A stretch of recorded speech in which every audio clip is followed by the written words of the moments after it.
On Friday, the Department of Justice pardon attorney, that's the senior government lawyer in charge of evaluating and processing petitions to be pardoned, was fired. Hardly any notice. First glance, it looked like there was probably a story there, and sure enough, there was. Here's the headline. DOJ official says she was fired after opposing the restoration of Mel Gibson's gun rights. The pardon attorney, Liz Oyer, said she was told, quote, Mel Gibson is a friend of the president, and that should be justification enough to restore his gun rights. When she didn't go along with the recommendation, she was fired. And joining me now is the former Department of Justice pardon attorney, Liz Oyer. Ms. Oyer, thank you very much for joining us. First, can I just ask you for people that have no idea what a pardon attorney is, can you just explain what your job was?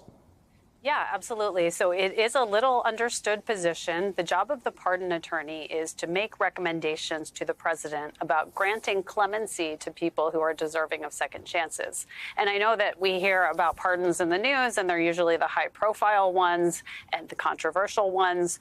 Those are not the cases that I work on as the pardon attorney. The job of the pardon attorney is to ensure that all of those Americans who don't have access to the White House through the front door still have the opportunity to be considered in the clemency process. So that's my job, to make sure that those deserving Americans who don't have political access, don't have connections, aren't celebrities or wealthy, can still have access to the justice that clemency can provide.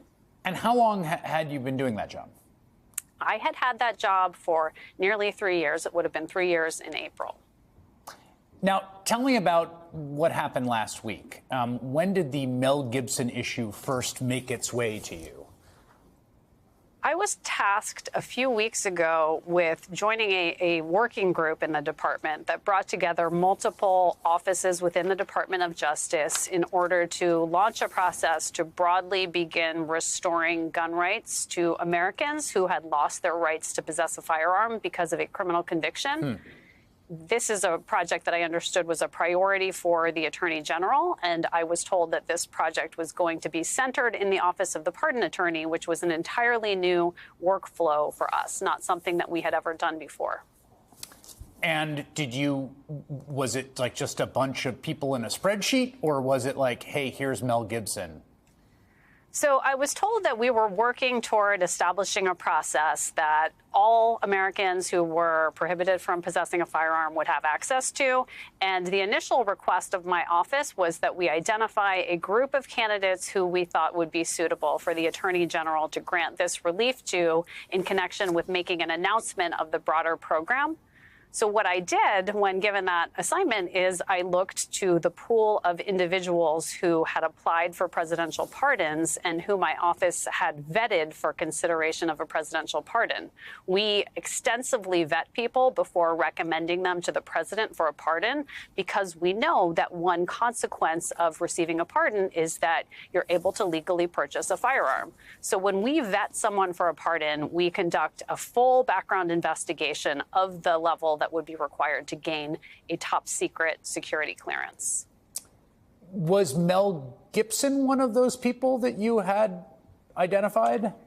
He was not. Mel Gibson has never applied for any type of relief through my office, but we were able to identify 95 ordinary Americans who had applied for pardons, who had been waiting years to be considered for that relief, and who have been extensively vetted. All of these folks had in common a number of things, including that their underlying crimes of conviction were nonviolent offenses. They were minor offenses. They were offenses that happened many, many years ago, in all cases 20 plus years ago. And these are all individuals who had demonstrated by interviews with neighbors and employers and family members and others who know them that they have been outstanding citizens since the time of their conviction. Mel Gibson was not among those individuals who we identified. So how does Mel Gibson enter the workflow? So what happened was I was asked to put together a memo for the Attorney General summarizing the cases of 9 of the 95 individuals that my colleagues and I had identified. They had whittled that 95 down to 9, and they asked me to write a memo to the Attorney General recommending that these would be suitable candidates for her to grant this relief of restoring their firearm rights. And I was comfortable doing that with those cases because I had a great deal of information about those 9 people and had already recommended that they were suitable candidates for a presidential pardon. So Mel Gibson did not enter the equation until after I sent the initial draft of my memo to some officials within the Office of the Deputy Attorney General. They received my memo and they sent it back to me with the direction, please add Mel Gibson to this recommendation. I see. And their justification for that was what? Well, there was no justification specifically provided, but they did attach a letter that had been sent by Mel Gibson's personal attorney to the then acting attorney general and acting deputy attorney general, in which Mel Gibson's attorney requested that he receive this relief from the attorney general. Mel Gibson's attorney laid out that Mr. Gibson had a previous conviction for domestic violence in 2011 and that he had attempted to purchase a firearm in 2023 and that he was denied because of his criminal background. And the attorney stated that Mr. Gibson is a high-profile actor who's made lots of famous movies and that he has a relationship with the president and asked that he be granted that relief.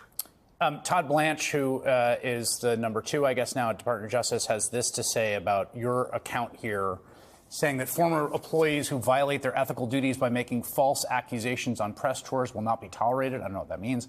This former employee's version of events is false. Her decisions to voice this erroneous accusation about her dismissal is in direct violation of her ethical duties as an attorney, is a shameful distraction from our critical mission to prosecute violent crime, enforce our nation's immigration laws, and make America safe again. What do you say to that?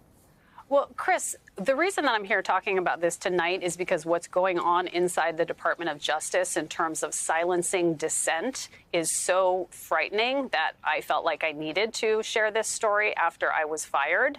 And frankly, I think Mr. Blanche's statement really just proves my point. My ethical duty as a Department of Justice employee, and now a former one, is to the laws of the United States and the people that I was entrusted to serve. It is not to the bullies who are currently running the Department of Justice. We take an oath of office as Department of Justice employees, and that oath says nothing about loyalty to the political administration or to the political leadership of the department. And frankly, I think that the position that Mr. Blanche is taking in his statement really just proves how terrified we should be about the current situation at the Department of Justice. All right, Liz Oyer, former pardon attorney at the Department of Justice, fired by the Attorney General, I guess, there for refusing to give Mel Gibson a pardon, sign off on one. Ms. Oyer, thank you very much. Appreciate it. Thank you, Chris.